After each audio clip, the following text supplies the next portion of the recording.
اگر تم میں سے کوئی نادانی سے کوئی برا کام کر بیٹھے پھر اس کے بعد توبہ کر لے اور اپنی اصلاح کر لے تو اللہ بہت غفور الرحیم ہے۔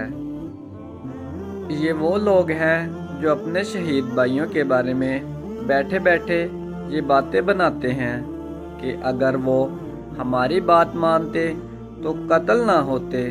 کہہ دو کہ اگر تم سچے ہو تو خود اپنے آپ ہی سے موت کو ٹال دینا اور اللہ اور اس کے رسول کی اطاعت کرو اور آپس میں جھگڑو نہیں، ورنہ تمہارے اندر کمزوری پیدا ہو جائے گی اور تمہاری ہوا اکھڑ جائے گی۔ صبر سے کام لو، یقیناً اللہ صبر کرنے والوں کے ساتھ ہے۔ بھلا جو شخص اللہ کی خوشنودی کا تابع ہو اور اس شخص کی طرح ہو سکتا ہے جو اللہ کی طرف سے ناراضی لے کر لوٹا ہو اور جس کا ٹھکانہ جہنم ہو اور وہ بہت بڑا ٹھکانہ ہے۔ اب میں ان جگہوں کی قسم کھا کر کہتا ہوں جہاں ستارے گرتے ہیں، اور اگر تم سمجھو تو یہ بڑی زبردست قسم ہے۔ وہی ہے جو ماؤں کے پیٹ میں جس طرح چاہتا ہے تمہاری صورتیں بناتا ہے، اس کے سوا کوئی معبود نہیں، اور زبردست اقتدار کا بھی مالک ہے، اعلیٰ درجے کی حکمت کا بھی۔ ہر جاندار کو موت کا مزہ چکھنا ہے، اور ہم اچھے اور برے حالات میں بھی ڈال کر تم سب کی آزمائش کر رہے ہیں۔ آخر کار تمہیں ہماری ہی طرف پلٹنا ہے۔ اے میرے رب، مجھے بخش دے اور مجھ پر رحم فرما، اور تو ہی سب رحم کرنے والوں سے زیادہ رحم کرنے والا ہے۔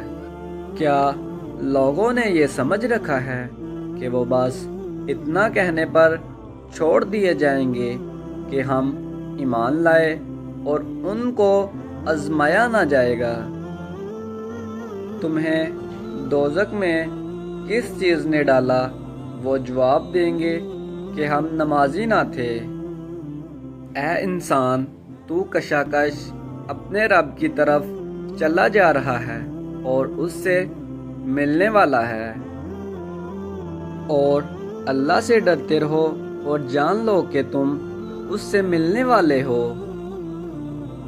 یہ سب تمہارے ہاتھوں کے کرتوت کا نتیجہ ہے جو تم نے آگے بھیج رکھا تھا، ورنہ اللہ بندوں پر ظلم کرنے والا نہیں ہے۔ اے ایمان والو، اللہ سے ڈرو اور ہر شخص یہ دیکھے کہ اس نے کل قیامت کے لیے کیا آگے بھیجا ہے، اور اللہ سے ڈرتے رہو۔ جو کچھ بھی تم کرتے ہو اللہ اس سے باخبر ہے۔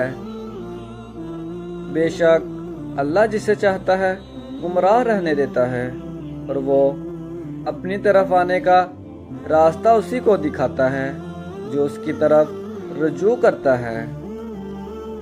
آخرت کا یہ بھلا اگر ہم انہی کے لیے مقرر کر دیتے ہیں جو زمین میں اونچائی، برائی اور فخر نہیں کرتے، نہ فساد کی چاہت رکھتے ہیں، پرہیزگاروں کے لیے نہایت ہی عمدہ انجام ہے۔